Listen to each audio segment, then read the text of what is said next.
Ramakrishna Hari. Leads Marathi मित्रमंडळ यांचे विद्यमाने श्रीमद भगवद्गीता निरूपण अहिल्यानगरी निवासी परमपूज्य स्वामी श्री रामकृष्ण सरस्वती क्षीरसागर महाराज यांचे कृपेने आपण आता निरूपणास प्रारंभ करूया. प्रार्थना. ब्रह्मानंदम परमसुखदम केवलम ज्ञानमूर्तिम द्वंद्वातीतं गगनसदृशं तत्त्वमस्यादिलक्ष्यम् एकं नित्यं द्विमलमचलं सर्वधी साक्षिभूतं भावातीतं त्रिगुणरहितं सद्गुरुं तन्नमामि. ओम. गुरुर्ब्रह्मा गुरुर्विष्णू गुरुर्देवो महेश्वरः गुरुर्साक्षात् परब्रह्म तस्मै श्री गुरवे नमः. गुरवे नमः. गुरवे नमः. वसुदेवसुतं देवं कंसचाणूरमर्दनं देवकी परमानन्दं कृष्णं वन्दे जगद्गुरुं. श्रीकृष्णं वन्दे जगद्गुरुं. थोडं भजन करूया. श्री कृष्ण गोविंद हरे मुरारे हे नाथ नारायण वासुदेव. श्री कृष्ण गोविंद हरे मुरारे हे नाथ नारायण वासुदेव. श्री कृष्ण गोविंद हरे मुरारे हे नाथ नारायण वासुदेव. श्री कृष्ण गोविंद हरे मुरारे हे नाथ नारायण वासुदेव. श्री कृष्ण गोविंद हरे मुरारे हे नाथ नारायण वासुदेव. बोलो श्री कृष्ण भगवान की जय.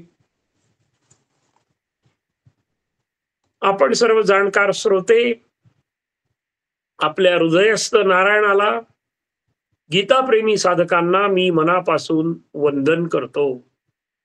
आपल्या सर्वांच्या प्रोत्साहनामुळे गीतेतील काही श्लोकांचा मला भावलेला भावार्थ मी केलेल्या अत्यल्प अभ्यासाचे विवेचन करण्याचा आनंद आपण सर्वजण प्राप्त करून या ज्ञानसागराचा अमृतरस घेऊया.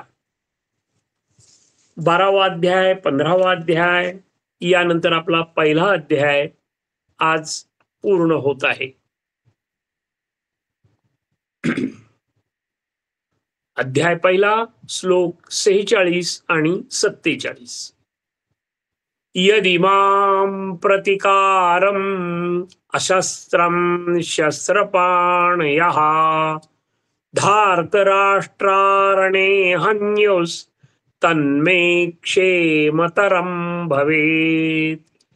यदिमां प्रतिकारं अशस्त्रं शस्त्रपाणयः धार्तराष्ट्रारणे हन्युस् तन्मे क्षेमतरं भवेत्. राज्य आणि सुख इत्यादी लोभामुळे स्वजनांना मारण्यासाठी युद्धाची तयारी करणे हे महान पापाचरण आहे. म्हणून अर्जुनाने दुर्योधन इत्यादीकडून स्वतःच मी मारलं गेलो तरी हरकत नाही आणि तेच श्रेष्ठ आहे अशा पद्धतीचा भ्रम हा अर्जुनाला झालेला आहे. अर्थात मी शस्त्ररहित राहतो अर्जुन काय म्हणतोय की मी शस्त्ररहित राहतो, प्रतिकार करत नाही. धृतराष्ट्रपुत्रांनी शस्त्र हातात घेऊन मला युद्धभूमीवर ठार केले तरी ते मला अधिक कल्याणकारक ठरेल. अशा पद्धतीचे नकारात्मक विचार अर्जुनाच्या मनामध्ये शेवटच्या श्लोकापर्यंत आलेले आहेत. मागील आठवड्यामध्ये आपण आदर्श शिष्य व आदर्श गुरु यांनी कसे असावे, कोणामध्ये कोणते गुणधर्म आवश्यक आहेत, या बाबतीत मुंडक उपनिषदामध्ये दिलेले 3 महत्वाचे मंत्र बघितलेले आहेत.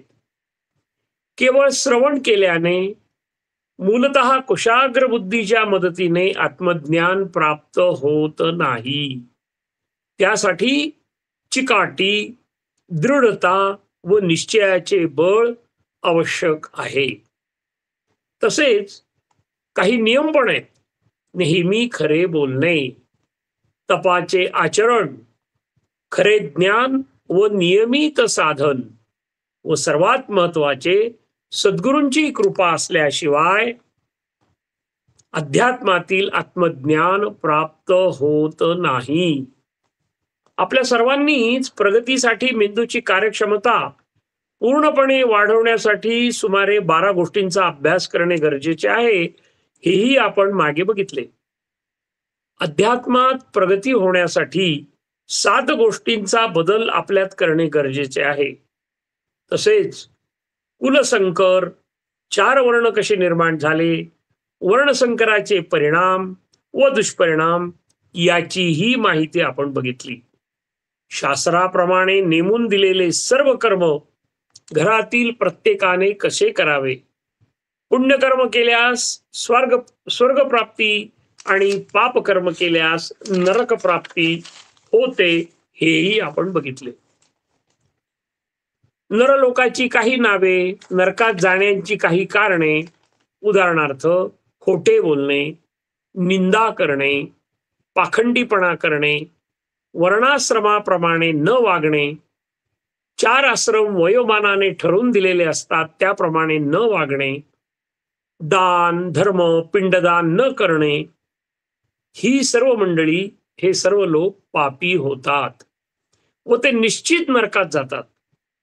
युद्धाचे भयंकर परिणाम व त्यावर क्रमाक्रमाने होणारा समाज जीवनावरचा परिणामी पूर्वजांना व सर्व पिढ्यांना कसा नरकवास भोगावा लागतो, हेही आपण थोडक्यात पाहिले.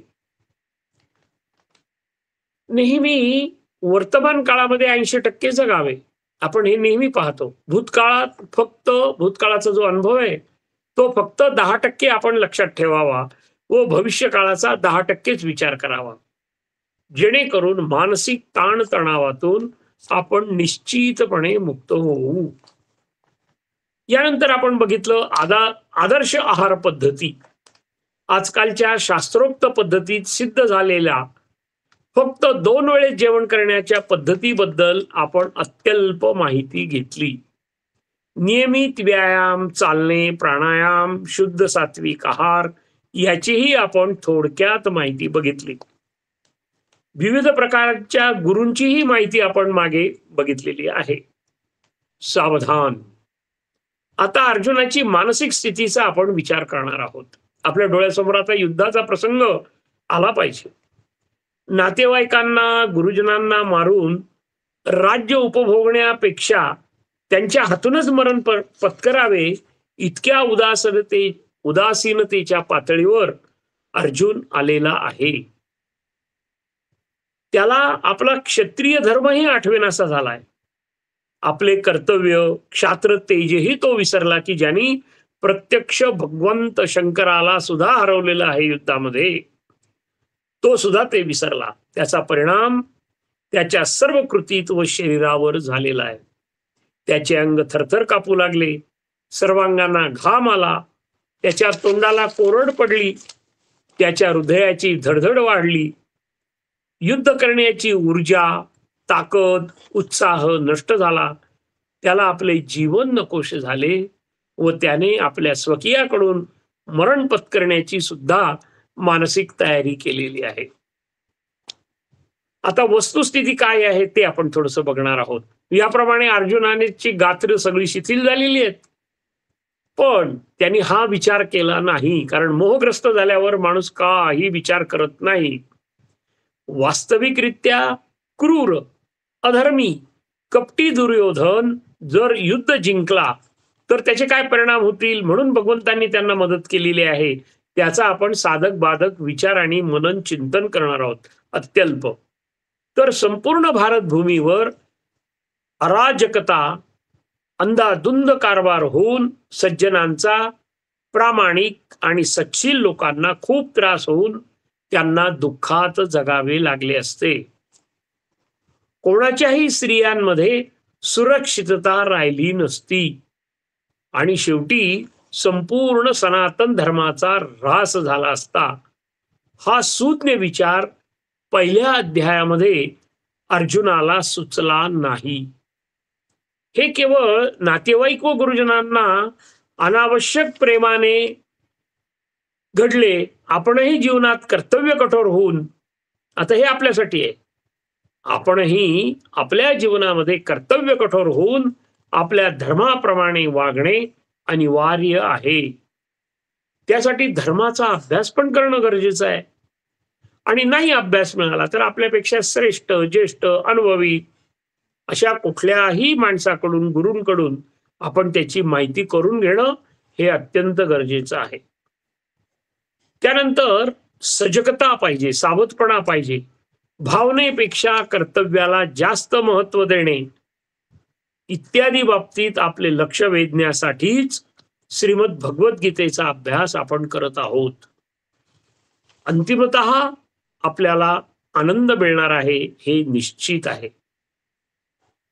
युद्ध करण्यास समोरचा शत्रू जर तयार नसेल तर अशा शस्त्रविरहित शत्रूवर चाल करू नये, त्यावर शस्त्र चालवू नये, तर त्याचा नाश करणे ही गोष्ट तर दूरच.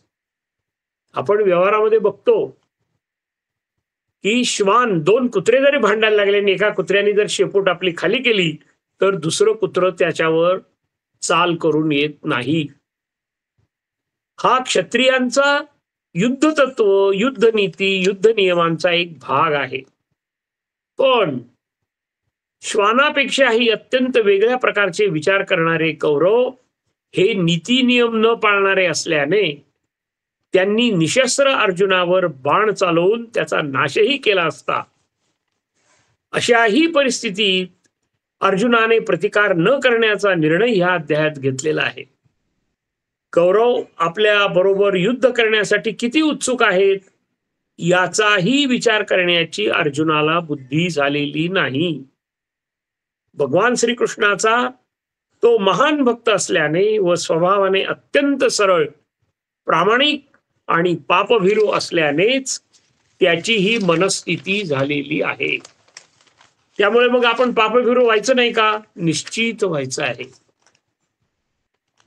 पण सावध होऊन सारासार विचार करून तत्वविवेकाचा अभ्यास करून आपण जगलं पाहिजे. आता कुठलाही अभ्यास करत असताना, विशेषतः अध्यात्माचा अभ्यास करत असताना आत्मदर्शन आत्मदर्शन हा शब्द आपल्याला बऱ्याच वेळेस येणार आहे. सावधान.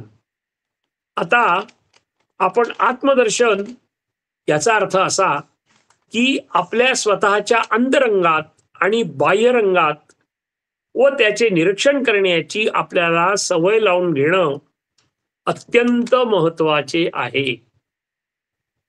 उदाहरणार्थ, आई मुलाला जेव्हा घास भरवते त्यावेळेस तिच्या अंतरंगात काय असतं आणि बाह्यरंगात काय असतं याचा आपण अभ्यास थोडासा केला तर आपल्या असं लक्षात येईल की अत्यंत मायेने ती त्या बाळाला घास खाऊ घालते. आणि तो घास खाऊ घालत असताना तिच्या अंतःकरणामध्ये जो प्रेमाचा पाझर फुटतो आणि त्या पाझराने, त्या प्रेमाने, अंतरंगातील या बदलामुळे अत्यंत प्रेमाने जेव्हा ती बाळाला घास खाऊ घालते त्यावेळेस ते अन्न त्या बाळाला अत्यंत गोड लागतं आणि त्याचं पालन, पोषण, भरण हे अत्यंत उत्कृष्ट होतं आणि ते बाळ सुदृढ होतं. अशाप्रमाणे आपली सर्व कृती ही पावित्र्याचीच पाहिजे. आपण शक्यतो ठरवून ठेवलंय की आपल्याला नकारात्मक बोलायचं नाही, पण थोडासा ओझरता उल्लेख करणं सुद्धा क्रमप्राप्त आहे. अनावश्यक अचानक पाहुणे आल्यानंतर न विचारता किंवा अचानक पाहुणे आले तर आपली जशी त्रिधा तिपीट उडते आणि मग आपली इच्छा असो की नसो, आपण जर त्यांना काहीतरी फलाहार म्हणा किंवा काही न्याहारी देताना आपल्या मनाच्या भावना काय असतात अंतरंगामध्ये आपण आपल्याला विचारायचं आहे. आणि बाह्यरंगामध्ये आपण काय करणार आहोत? बाह्यरंगाने आपण प्रेमाने त्यांना पोहे, उपमा वगैरे देणार आहोत, फलाहार देणार आहोत. पण अंतरंगात आम्ही विचार करू की अरे मला बाहेर जायचं होतं, शॉपिंगला जायचं होतं, तुम्ही अचानक आले, पण माझं अतिथी धर्म होतं, मला पूर्ण करणं गरजेचं आहे, वगैरे वगैरे. तर असं आपल्या प्रत्येक कृतीमध्ये एक क्षणैक विचार करून आपण आपलं वागणं अंतरंगात आणि बाह्यरंगामध्ये अत्यंत समान ठेवण्याचा प्रयत्न करायचा आहे. एकदम हे होणार नाही, पण प्रयत्नाने निश्चित होईल. आपल्यालाच प्रश्न विचारायचा. आपण आत्मदर्शन बघतो आहोत. मग आपण काय प्रश्न विचारायचा की मी कोणाच्या अधीन आहे? मी इंद्रियाच्या अधीन आहे, की मनाच्या अधीन आहे, की बुद्धीच्या अधीन आहे, की आत्म्याच्या अधीन आहे? मग आता इंद्रिय तर आपल्याला माहिती आहे, 5 कर्मेंद्रिय, 5 ज्ञानेंद्रिय. मनही आपल्याला थोडंफार माहिती आहे. मनाचा ठाव कधीच लागणार नाही. पण थोडंसं मन आहे की मला वाटलं, मला इच्छा झाली, कल्पविकल्प करणारं मन आणि चाणाक्षपणे बुद्धी, ही संकल्प करणारी बुद्धी आणि आत्मा जो आहे तो मात्र अमर आहे. आपण आत्मा जर नसेल शरीरात तर हे मन, इंद्रिय, बुद्धी याचा काही उपयोग होत नाही. तात्पर्य याचा आपण हळूहळू सूक्ष्म अभ्यास निश्चित केला पाहिजे. आणि हे केव्हा करता येईल? तर दिवसभरातून 10 मिनिटं शांत बसून मी कोण आहे वगैरे वगैरे हे आपण बघायचंय. मला आत्मदर्शन झालं पाहिजे. आपल्या संपूर्ण वागण्यामध्ये फरक पडतो. आता आपण शोधूया, इंद्रियाच्या अधीन माणसांना जे 2 वेळेस जेवतात ते योगी, 4 वेळेस म्हणजे जे 2 वेळेस जेवतात ते योगी, जे 4 वेळेस खातात ते भोगी आणि त्यापेक्षा जास्त वेळेस खातात ते रोगी. म्हणजे 4 वेळेस जेवणारे भोगी, अति जेवणारे ते रोगी. म्हणजे इंद्रियाच्या अधीन माणसे, त्यांना इंद्रिय काही करू देत नाही, त्यांची बुद्धी भ्रष्ट होते. इकडे ग्रामीण भागामध्ये म्हण आहे, अति खाणे म्हसणात जाणे. तात्पर्य असं आहे की आपण अत्यंत चाणाक्षपणे बुद्धिमान स्वतः आहोत अशा पद्धतीने 2000 कॅलरीच आपल्या कार्यक्षमतेप्रमाणे, आपल्या कार्यपद्धतीप्रमाणे आपण जेवण घेणं हे आपलं कर्तव्य आहे, की जेणेकरून आपली कार्यक्षमता निश्चित चांगली वाढते. आणि मग ही इंद्रिय आपल्याला काही करू देत नाही. थोडक्यात आत्मा हा मालक, इंद्रिय म्हणजे ज्ञानेंद्रिय आपल्याला माहिती आहेत, नाक, कान, जीभ, डोळे, त्वचा हे आपले नोकर आहेत. हे कधीही विसरता कामा नये. आत्म्याशिवाय त्यांचा वापर आपल्याला करता येत नाही. पण जर नोकरच वरचढ झाला म्हणजे काय होतं? आपण कल्पना करा, कुठल्याही कंपनीमध्ये म्हणा किंवा घरी म्हणा, की जर नोकर आपल्या वरचढ झाला तर त्याच्या कलानी आपल्याला चालावं लागतं. आणि हे इंद्रिय आपले नोकर आहेत हे कधीही विसरता कामा नये. त्यामुळे आवश्यकतेपेक्षा जास्त जेवणं म्हणजे जिभेचे वर्चस्व झाले. सारखे सिनेमा बघण्याची सवय, मोबाईल बघण्याची सवय म्हणजे डोळे वरचढ झाले हे समजायला हरकत नाही. आणि त्यामुळे आत्म्याचं काहीही चालत नाही. आणि अशा प्रकारे आत्म्याचे व सुज्ञ मनाचे न ऐकताच इंद्रिये आपापल्या मर्जीने वागतात व माणूस अनिर्बंध होतो. जितके बंधन जास्त तितकी अचूकता जास्त, तितकं यश जास्त. हा साधं गणित आहे. या इंद्रियाच्या भोगातच रममाण होऊन आपण स्वत्वाला विसरतो, आत्म्याला विसरतो. त्यामुळे त्याला आत्मबोध होतच नाही. याला सर्वोत्तम उपाय म्हणजे संत सहवास. आपल्याकडे एक पद्धत आहे, एखादी स्टेटमेंट केलं की त्याच्या अँटी स्टेटमेंट आपल्या मनामध्ये लगेच येतं, किंवा तर संत सहवास कुठून मिळणार? आपण इच्छा करावी, संत सहवास आपल्याला मिळतो. मग तो युट्यूबच्या माध्यमातून मिळेल, अजून काही प्रसारणाच्या माध्यमातून मिळेल, किंवा प्रत्यक्ष जिथे जवळपास आपलं मंदिर असेल तिथेही कार्यक्रम होतात, तर त्यामध्ये अवश्य जाणं आहे. तो जो संत सहवास आहे, त्या संत सहवासामुळे आपल्याला आत्मबोध निश्चित होतो. बरं, हे कशावरून? तर 4000 वर्षापूर्वीपासूनच हे स्पष्ट झालेलं आहे. सत्संगात भवती साधुता खलानाम, साधूनाम नाही खल संगमात भवती, आमोदम नाही कुसुमानी धारयंती. आपल्याला कल्पना आहे, मातीमध्ये जरी फूल पडलं तरी त्या फुलाला फुलाचा सुगंध त्या मातीला लागतो, मातीचा वास त्या फुलाला लागत नाही. तशाच पद्धतीने संत सहवासात आपली प्रगती होते. भले ती हळूहळू होईल, पण होणार हे निश्चित. त्यामध्ये मात्र आपण चाणाक्षपणे परमार्थाला अत्यावश्यक व पायाभूत गोष्टी स्वतःच भक्ताने, शिष्याने शोधून काढाव्या लागतात. आपल्या समोर पंचपक्वान्नाचं ताट ठेवलेलं आहे, अत्यंत मायेने ठेवलेलं आहे, परंतु ते खायचं आपल्यालाच आहे. घास जरी भरवला, आपण असं गृहीत धरू, तरी सुद्धा ते चावायचं आपल्यालाच आहे, ती गिळायचं आपल्यालाच आहे. मी नाही करणार म्हटलं की रामकृष्ण आहे. म्हणून क्षणोक्षणी श्रेयस काय आणि प्रेयस काय हे ओळखणं हे आपलं कर्तव्य आहे.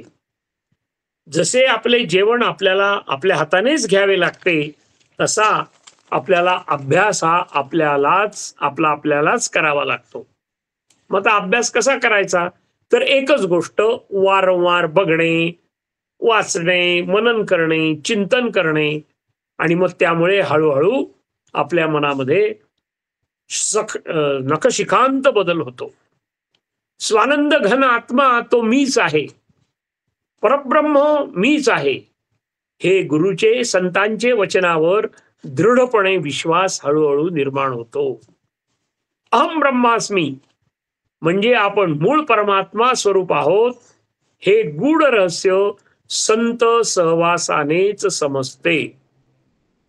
त्यामुळे कुठल्याही देवाने मी दुसरा देव होईल किंवा मी श्रेष्ठ देव होईल असं करता येत नाही.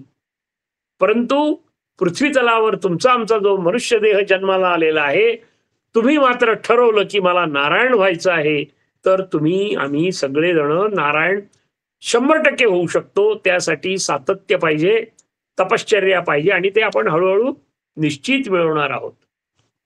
तो ईश्वर, परमेश्वर, परमात्मा निराकार आहे, अनंत आहे, अपार आहे, व्यापक आहे, शाश्वत आहे, अनेकामध्ये एक रूपाने तो भरलेला आहे. जसं एखादा माठ आपण नदीमध्ये बुडवला तर त्या माठाच्या आतमध्येही पाणी आहे आणि बाहेरही पाणी आहे, तसा तो ईश्वर हा सगळीकडे आहे, तुमच्या आमच्यातही आहे आणि वातावरणात आहे, ब्रह्मांडात आहे, हे विसरता कामा नये. आणि परमात्मा त्याचं स्वरूप ज्ञान करून घेणं आणि तोच मी आहे असा प्रत्यक्ष अनुभव घेणं हे परमार्थाचं प्रमुख तत्व आहे. प्रमुख तत्व काय? की मी तोच आहे, पण हे समजून घेता आलं पाहिजे. मग आता तो कसा असतो? तो दयाळू असतो, मग आपणही दयाळू व्हावं. तो प्रेमळ असतो, मग आपणही प्रेमळ व्हावं.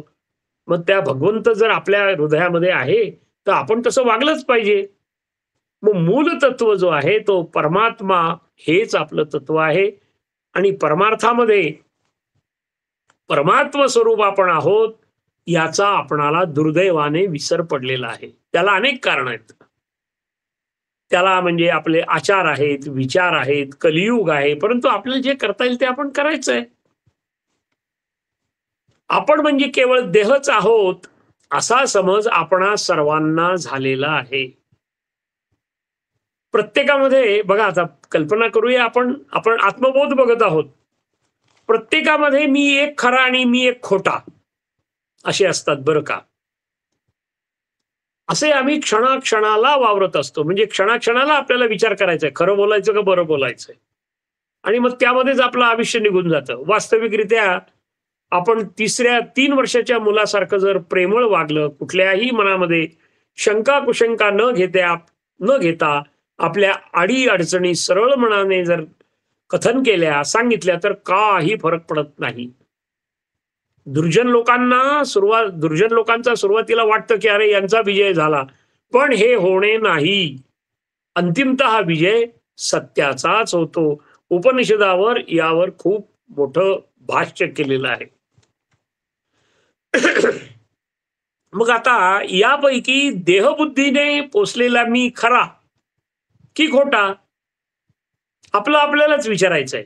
माझा सर्व अहंकार नाहीसा झाल्याशिवाय आत्मबुद्धीचा खरा मी आपल्या सर्व गुणधर्मासह ऐश्वर्यासह प्रगट होऊ शकत नाही. तुम्ही बघा, कुठलाही संत महात्मा त्याच्या चेहऱ्यावर एक विलस महत्वाचं आणि अवर्णनीय असं तेज आणि समाधान असतं. त्याचं कारण सत्यमेव जयते. त्याचं कारण आहार विहार योग्य. माझा तसा देहबुद्धीचा खोटेपणा नाहीसे होणं अत्यंत गरजेचं आहे. आपल्याला उगीचच भीती वाटते, की मी खरं जर सांगितलं तर हा त्याचा गैरफायदा घेईल. किती वेळ घेईल तो? थोड्या वेळ घेईल. पण मी जेव्हा खोटं बोलतो त्यावेळेस माझ्या शरीरामध्ये असंख्य बदल होतो. म्हणून म्हटलं जातं, मनी चोरट्याच्या कारे भीती चांदण्याची, सरावल्या हातांनाही कंप का सुटावा? तो कंप का सुटतो? त्याचं कारण आपण जेव्हा काही चुकीचं कर्म करतो त्यावेळेस तो जो अंतरात्मा आहे तो म्हणतो, हे चुकीचं करतोस बरं तू. तो 24/7 आपल्या बरोबर आहे, 24/7 आपल्या बरोबर आहे. त्यामुळे चांगलं केलं की आपल्याला बरं वाटतं. एखाद्या भुकेलेल्या माणसाला जर आपण जेवण दिलं तर त्याच्या चेहऱ्यावरचा आनंद जर आपण बघितला की तो अंतरात्मा, आपला अंतरात्मा सुखावतो. त्यामुळे अहंकाराचा नाश होण्यासाठी काय करायचं? मी जे काही करतो ना ते परमेश्वराचेच अधीन करून टाकायचं, भगवंताला अर्पण करायचं. तत्सत कृष्णार्पणमस्तु. माझं काही नाहीये, तू मला बुद्धी देतोय त्याप्रमाणे माझं सगळं होतंय.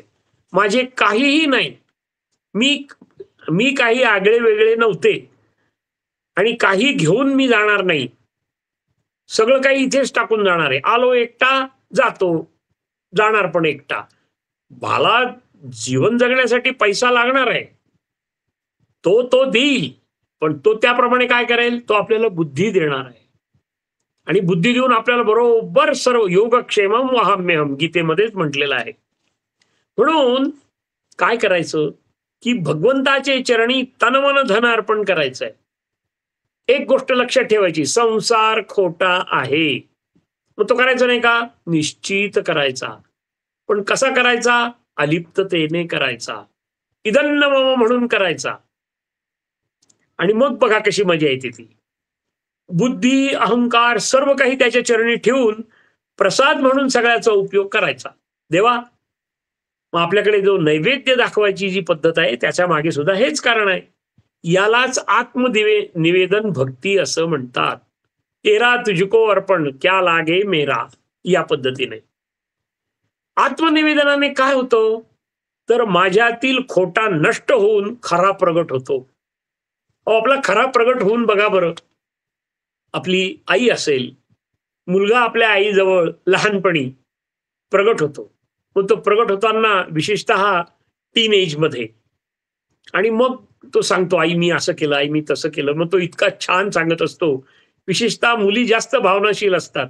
मुली अगदी मन लावून आपल्या आईला सांगत असतात. वडिलांची थोडी त्यांना भीती वाटते. आणि मग हेच त्यालाच आत्मनिवेदन म्हणायचं.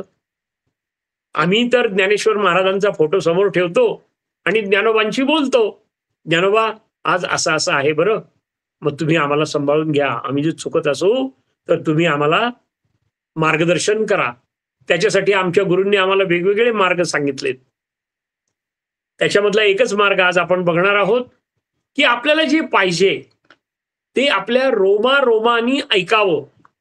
म्हणून अंघोळीच्या वेळेस एक तांब्या असा डोक्यावर घ्यायचा बरं का, आणि म्हणायचं, काय म्हणायचं, मी आदर्श बाप, आदर्श नवरा, आदर्श आजोबा, आदर्श सासरा, आदर्श काम करणारा, आदर्श संसारी, आदर्श सर्व आहे, माझ्याकडून मी काहीही चूक करणार नाही. मग ती जी आपल्या तोंडातली शक्ती आहे ती आपल्या हाताद्वारे त्या पाण्यात जाते आणि ते पाण्यातून संपूर्ण शरीराभर फिरते आणि शरीरावरून जाते आणि आपले सगळे अवयव त्या पद्धतीने काम करायला लागतात. शुद्ध सात्विक होण्याचा आमच्या गुरूंनी सांगितलेला एक राजमार्ग मी आपल्याला सांगितला आहे. पुन्हा आपला आलच करके देखो, मग अनुभव येईल. कमीत कमी 40 दिवस तरी करून बघा, बघा कसा आनंद मिळतो ते. देवाला पाहायला जाणारा साधक स्वतःच देवरूप होतो. मग देवापासून त्यास वेगळे करू म्हटले तरी तो वेगळा होत नाही. स्वानंद घन तो आत्मा मीच आहे, हे संत वचन आपल्याला लक्षात ठेवलं पाहिजे. आपल्या मनात पूर्णपणे ठसून घ्यावे. सतत उपासना केली पाहिजे. वेळ मिळाला की उपासना, साधनात राहावे.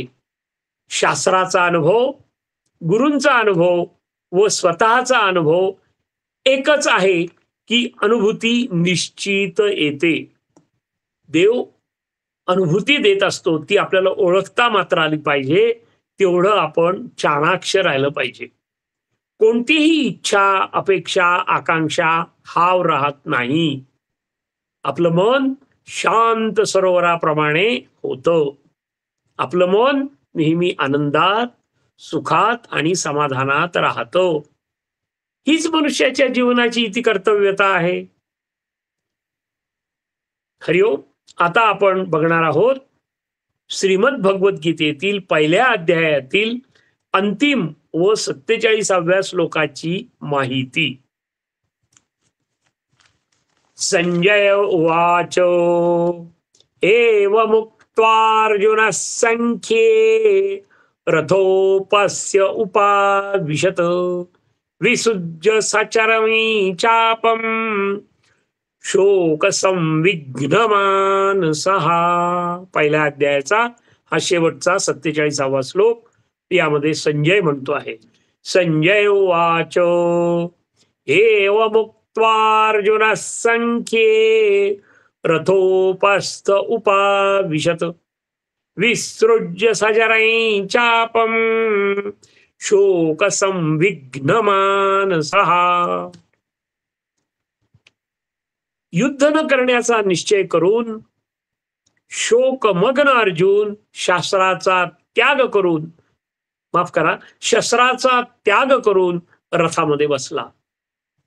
ही गोष्ट सांगून संजयाने या अध्यायाची समाप्ती केलेली आहे. पुन्हा एकदा वाचतो. युद्ध न करण्याचा निश्चय केला. कुणी केला? अर्जुनाने केला. तो झाला कसा? शोकमग्न झाला. आणि त्यांनी काय त्याग केले? शस्त्र त्याग केले. आणि तो रथात जाऊन बसला मागच्या बाजूला. आणि मग हे पाहून संजयाने ह्या अध्यायाची समाप्ती केलेली आहे. पहिला अध्याय आज समाप्त होतो आहे. याचा सरळ अर्थ असा की संजय म्हणाला, रणांगणावर दुःखाने उद्विग्न मन झालेल्या अर्जुन एवढंच बोलला व बाणासह धनुष्य टाकून देऊन रथाच्या मागील भागामध्ये जाऊन बसला. श्रीमद भगवत भक्तीतील अशी दयाशील व सहृदय व्यक्ती आत्मज्ञान प्राप्त करण्यास सर्व प्रकारे योग्य असते. 2 ग्लास समोर ठेवलेत. आपण एकच ग्लास धरूया. एका ग्लासमध्ये पाणी आहे आणि पातेल्यामध्ये दूध आहे. आपल्याला दूध प्यायचं आहे. दूध पातेलं तर काय आपण तोंडाला लावणार नाही. मग आपल्याला काय करावं लागेल? तो जो ग्लास आहे तो रिकामा करावा लागणार आहे. तो रिकामा केला की मग पातेल्यातलं दूध त्या ग्लासमध्ये येणार आणि मग आपण ते घेऊ शकणार. त्यामुळे मिळमिळीत अवघे टाकावे. समर्थांनी जे सांगितलंय, भव्य दिव्य ते घ्यावे, मिळमिळीत अवघे टाकावे. कुठलंही पुस्तक वाचत असताना याचा मला किती उपयोग आहे? कुठलीही कृती करताना श्रेयस काय, प्रेयस काय याचा मी अभ्यास करूनच ते स्वीकारलं पाहिजे. आणि अध्यात्म ज्ञान असं आहे की जे कधीही न संपणार आहे. आपण नेहमी बघतो की हा समुद्र आहे, त्यामुळे या समुद्राची पातळी खोली मोजायला आपल्याला जन्मोनजन्म जाणार आहे.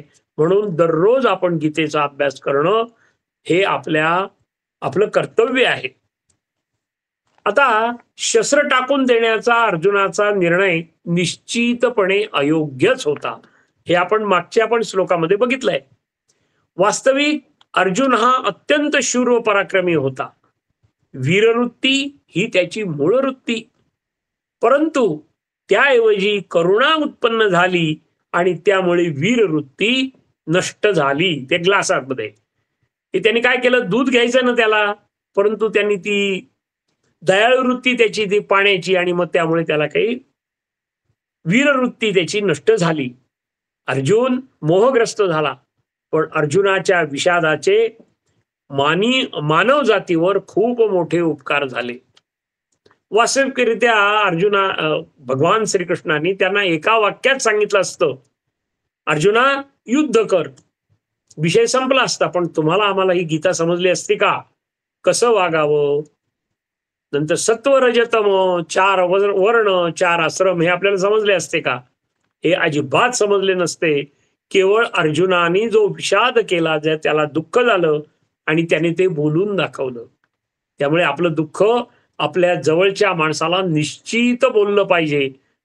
कारण काय होतं, दुःख दुसऱ्या जवळच्या माणसाला, हा याच्या खाली आपण लक्ष दिलं पाहिजे, की जेणेकरून त्यामुळे आपल्यालाही हलकंसं वाटतं, समोरच्यालाही वाटतं की अरे हा मला खूप मानतो म्हणून, आणि आपलं सुख जे आहे ते सुद्धा त्याला सांगितलं तर सुख वाढतं, आणि दुःख सांगितलं की आपलं दुःख कमी होतं.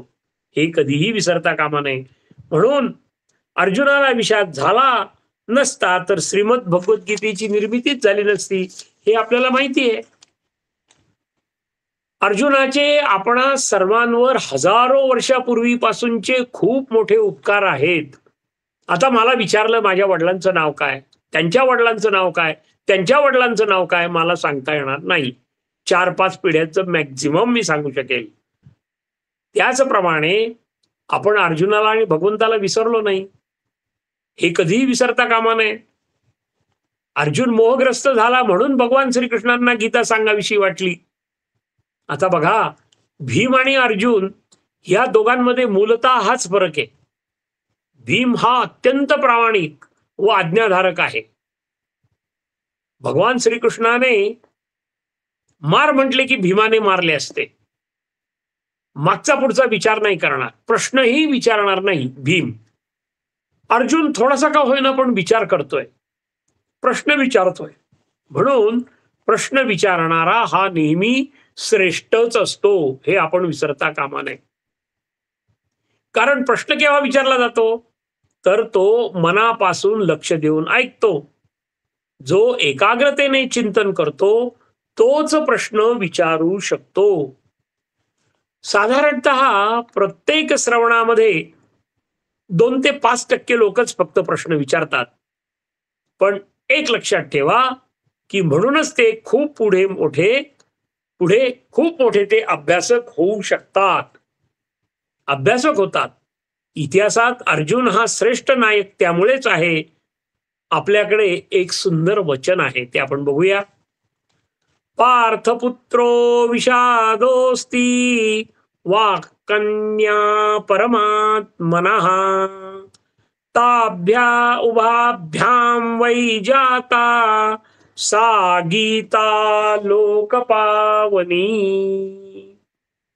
पुन्हा एकदा, पार्थपुत्रो विषादोस्ती वाक्कन्या परमात्मनः ताभ्या उभाभ्याम वै जाता सा गीता लोकपावनी. कवीने एक कल्पना केली, युद्धभूमीवर अर्जुनाला विषाद नावाचा मुलगा झाला. कल्पना केली आहे ही. अर्जुनाला काय झाला, विषाद नावाचा मुलगा झाला. आणि भगवान श्रीकृष्णाची वाणी म्हणजे बोलणं ही मुलगी झाली. आता विषाद आणि वाणी यांचं झालं लग्न. त्यांना लगेच एक मुलगी झाली. ती कोणती मुलगी झाली, तर ती ही गीता लोकपावनी. ह्या गीतेचा जन्म त्यामुळे झालेला आहे. संपूर्ण त्रैलोक्याला म्हणजे पृथ्वी, स्वर्ग, पाताळ ह्या तिन्ही लोकांना पावन करण्याचे सामर्थ्य ह्या गीतेमध्ये आहे. आणि ही कन्या जन्माला आल्यानंतर ही कल्पना जरी असली तरी त्याचा भाव, उपयोग, परिणाम हा सर्व जगाला उद्धारून नेण्याची क्षमता अशी ह्या श्रीमद भगवद्गीतेमध्ये आहे. हे आपल्याला विसरता कामा नये. भगवंतांनी गीता सांगितली ती केवळ काय अर्जुनाचा मोह नाहीसा करण्यासाठी सांगितली काय? नव्हे. युद्धाला तयार करण्यासाठी नव्हे. तसं पाहायला गेलं तर बाकी सर्व योद्धे युद्धाला तयार झालेलेच होते की. एकट्या अर्जुनाने युद्ध केले नसते तरीही युद्ध झाले असते. आपल्याला असा विचार करायला काहीही हरकत नाही. पण अर्जुनाने उठावे, युद्ध करावे एवढ्यासाठीच केवळ भगवंतांनी श्रीमद भगवद्गीता सांगितली नाही. सावधान. पुन्हा पुन्हा ह्या गोष्टी सांगाव्या लागतात. तर गीता सांगण्याचे प्रमुख कारण स्वधर्म काय असतो, स्वधर्म कसा आचरावा, स्वधर्माचा राजमार्ग कोणता, कोणता योग आपण आचरावा, आपला आहार विहार विचार कसा असावा हे समजावून सांगण्यासाठी पूर्णतः ब्रह्मविद्या काय आहे, सनातन धर्म काय आहे याप्रमाणे अर्जुनाचा नित्यानित्य विवेक पूर्णपणे जागवण्यासाठी, संपूर्ण मानवजातीच्या कल्याणासाठी आपणास श्री भगवंतांनी ही गीता सांगितलेली आहे. भगवान श्रीकृष्ण हे सद्गुरूंचे सद्गुरू आहेत. गीता म्हणजे संसार जिंकणारे शास्त्र आहे आणि आत्म्याला प्रगट करणारा मंत्र आहे. अर्जुन निमित्त मात्र आहे हो. इहलोक परलोक दोन्ही साधण्याचे शास्त्र म्हणजे गीता. सर्व सनातन धर्माच्या ग्रंथांचा अभ्यास करून केवळ सार, आपल्या भाषेमध्ये क्रीम, अमृत हे गीता वचन आहे. यात सर्वात विशेष महत्वाची गोष्ट ही की या मंत्राच्या उच्चारणाने व सांगणारे प्रत्यक्ष श्रीकृष्ण भगवान आहे. आपण संपूर्ण सनातन धर्मामध्ये कितीही अभ्यास केला तर आपल्याला कोठेही प्रत्यक्ष देवानी अशा पद्धतीचं मार्गदर्शन केलेलं आढळणार नाही. म्हणून आपण गीतेचा अभ्यास करायचा आहे. म्हणून भगवंत सद्गुरूचे सद्गुरू आहेत. तर अर्जुन नुसता शिष्य नाही तर तो एक सत्शिष्य आहे. सत्शिष्य म्हणजे चांगला शिष्य. मग तुम्ही आम्ही सुद्धा सगळं चांगला शिष्य होण्याचा सदोदित प्रयत्न करणं हे आपलं कर्तव्य आहे. त्यांनी काय होणार आहे? आत्मसाक्षात्कार होऊन शुद्ध व खरे ब्रह्मज्ञान आम्हाला प्राप्त होणार आहे. आणि हे खरे सद्गुरूचे मुख्य लक्षण आहे. ब्रह्मज्ञान म्हणजे काय? अगदी थोडक्या भाषेत आपण जर बघायचं ठरलं की ज्याचा गीतेमध्ये उल्लेख आहे की मरताना सुद्धा आपल्या चेहऱ्यावर समाधान असणं पाहिजे की परमेश्वरा मी खूप समाधानी आहे, नाही तर माझं हे राहिलं, माझं ते राहिलं, माझे 4 बंगले आहेत, मला अजून एखादा बंगला घ्यायचा आहे, माझ्या 5 गाड्या आहेत, अजून एखादी 5 गाडी घ्यायची, 5वी गाडी घ्यायची आहे. मग माझ्या चेहऱ्यावर समाधान नाही. आणि हे समाधान देण्याचं जे कार्य आहे ती श्रीमद भगवद्गीता आणि अध्यात्म करतं हे निश्चित आहे. असे हजारो सद्गुरू. आता बघा, भगवंत हे मुख्य गुरु आहेत, सद्गुरू आहेत. पण असे हजारो सद्गुरू भगवंताच्या पोटात मावतात. भगवान श्रीकृष्ण हे पृथ्वी तलावरील सर्वात श्रेष्ठ आचार्य व महासद्गुरू आहेत. म्हणून आपण सर्वांनीच भगवान श्रीकृष्णाचे नेहमी पूजन अर्चन निजिध्यासन केलेच पाहिजे. कोणतेही सत्कार्य करताना, महान कार्य करताना ताबडतोब फलश्रुती मिळत नाही. त्यामुळे आपण कधीच नाराज व्हायचं नाही. आपण मागे बघितलंय की ज्ञानेश्वरी लिहिल्यानंतर 300 वर्षांनी ती त्यांच्या समाधीतून बाहेर काढली आणि आज 700 वर्ष झाले महाराष्ट्रातले किंवा भारतातले कोट्यावधी लोक तिचं दररोज वाचन करतात. म्हणजे ताबडतोब आपल्याला जर काही फलश्रुती मिळाली नाही तर नाराज व्हायचं अजिबात कारण नाही. आपलं कर्तव्य मात्र आपण कधीही चुकायचं नाही. पूर्वी आंब्याच्या झाडाला फळ येण्यास 7 वर्ष लागत. पण एकदा का फळ यायला लागले की सुमारे 70 ते 90 वर्षपर्यंत फळ येतात. आता आपण गीतेचा प्राथमिकच अभ्यास करत आहोत. आतापर्यंत केवळ 12-15 व पहिला अध्याय पूर्ण होत आहे. सर्व अध्याय म्हणजे 1 ते 18 अध्यायाचा आपण अभ्यास पूर्ण केल्यावर आपणास जो आनंद, सुख, समाधान प्राप्त होईल ते अवर्णनीय असणार आहे. यात अजिबात शंका नाही. थोडं मागे वळून पाहिलं तर 12व्या 15व्या व पहिल्या अध्यायात मानवी जीवनाचे विविध पैलू, गुणधर्म, सत्य इत्यादी अनेक नवीन गोष्टी आपण ऐकल्या. त्यावर आपण अत्यल्प विचारही केला. प्रत्येक वेळेस गीता वाचल्यावर, वारंवार वाचल्यावर आपल्या ज्ञानाच्या कक्षा खूप रुंदावणार आहेत हे निश्चित आहे. त्यावर विचार, अभ्यास, मनन, चिंतन मात्र नेहमी करणं सुद्धा अत्यावश्यक आहे. चिकाटीने, एकाग्रतेने, आनंदाने गीताई ऐकल्यावर आपण अमृताच्या सुखसागरामध्ये न्हावून निघणार यात तिळमात्रही शंका नाही. सावधान. श्रीमद भगवद्गीतेच्या पहिल्या अध्यायाचा एक सुंदर परमार्थिक अर्थ काढता येऊ शकतो. आता ही सुद्धा कल्पना आहे. दुर्योधन म्हणजे अहंकार. आता मला जर विचारलं की तुम्हाला कोणते कोणते अहंकार आहेत, आपणच आपल्याला प्रश्न विचारायचा आणि मग एका आमच्या पद्धतीनुसार एका वहीवर लिहून काढायचं, मला हा अहंकार आहे. मग मजा येते खूप. आपलं कौतुक आपण करायचं आणि मग ते नंतर कट करून टाकायचं. अरे हो, हा अहंकार आहे बरं. हे आत्मज्ञान म्हणतात ते हेच आहे. अर्जुन म्हणजे सरळपणा, सात्विकता, शुद्ध वैराग्य. भीम कसा आहे? भीम म्हणजे महासाहस. द्रोणाचार्य कसे आहेत? द्रोणाचार्य चंचल मनाचे उदाहरण आहे.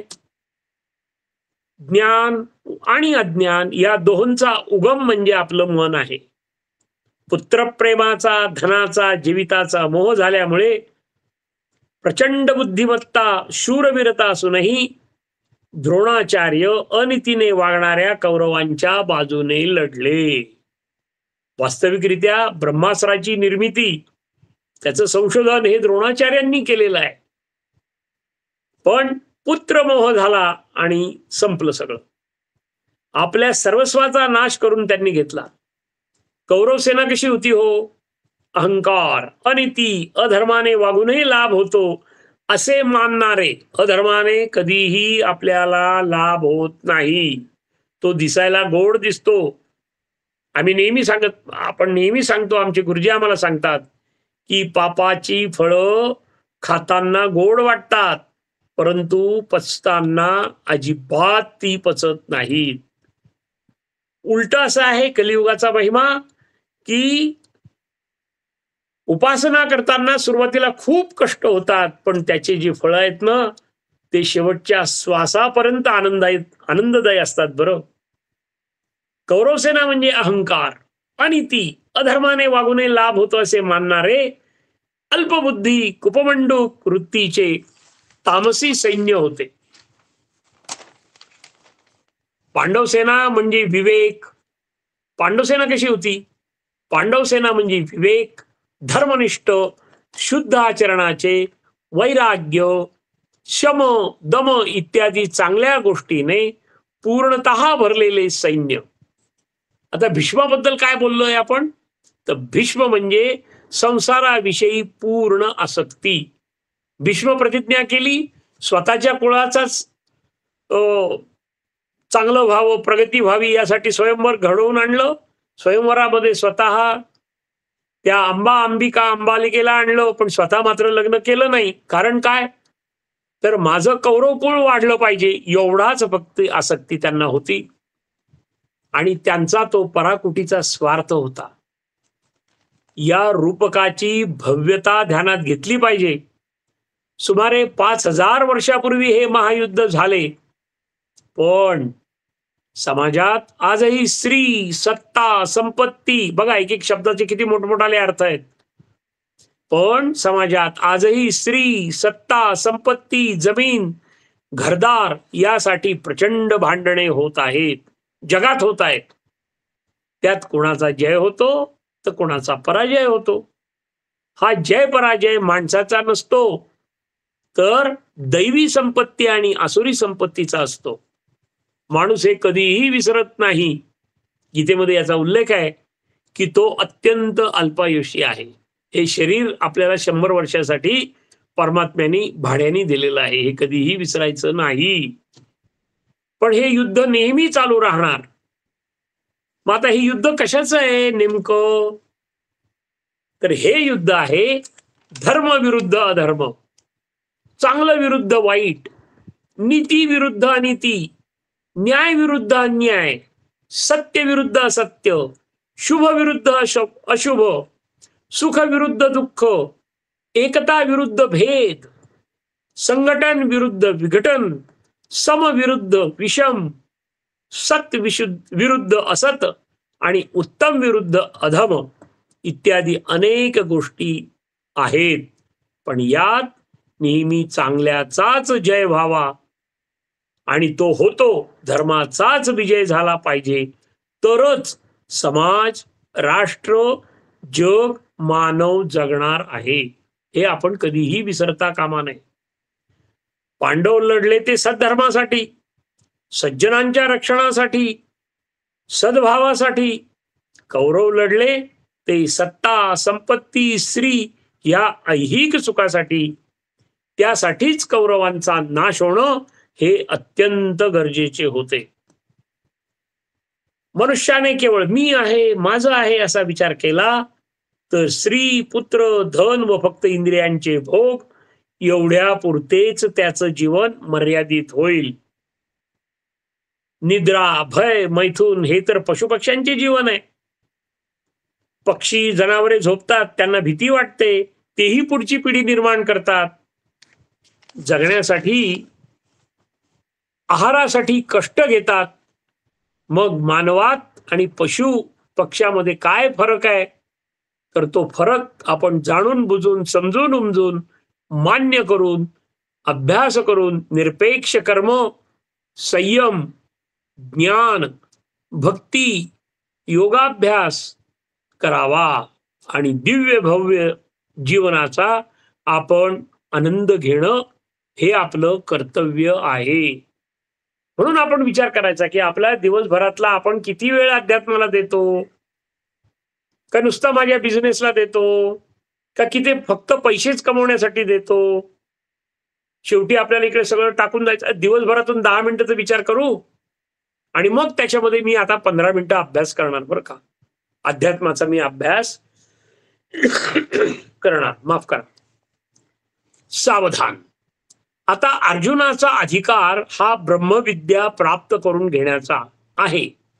कारण अर्जुन बाह्य विषयापासून निवृत्त असणारा म्हणजे शम, दम, उपरती, तितिक्षा, श्रद्धा, समाधान हे अर्जुनाने धारण केलेले आहे. अर्जुनाच्या मनामध्ये सगळे विचार आहेत. कोणते कोणते आपण याचा जसं जसं होईल त्या पद्धतीने आपण अभ्यास करणारच आहोत. शम आहे, दम आहे, तप आहे, उपरती आहे, तितिक्षा आहे, श्रद्धा आहे आणि समाधान आहे. अर्जुनाला विषाद झाला, त्यामुळे त्याचा नित्यानित्य म्हणजे नित्य काय, अनित्य काय, तर आत्मा हा नित्य आहे आणि देह म्हणजे शरीर हे अनित्य आहे, नाशवंत आहे. ही वस्तुस्थिती भगवंतांनी अर्जुनाच्या लक्षात आणून दिलेली आहे. याचा अर्थ असा नव्हे की आपण आपल्या शरीराकडे दुर्लक्ष करायचंय, आपल्या आरोग्याकडे दुर्लक्ष करायचंय. आपण जर आपल्या आरोग्याकडे दुर्लक्ष केलं की त्याचे परिणाम आपल्याला भोगावे लागणार आहेत. पण ते करत असताना हे माझे शेवटपर्यंत माझ्या बरोबर नाही, माझ्या बरोबर माझे सत्कर्मच आहे हे कधीही विसरता कामा नये. आणि गीतेमध्ये काय, संपूर्ण 18 दशपुराणेषु व्यासस्य वचनम द्वयम परोपकाराय पुण्याय पापाय परपीडनम. आमचे गुरु आम्हाला सांगतात, सकाळी उठल्याबरोबर मी आज कोणता परोपकार करणार आहे हे स्वतःला विचारायचं आणि त्याप्रमाणे कमीत कमी एक परोपकार करायचा.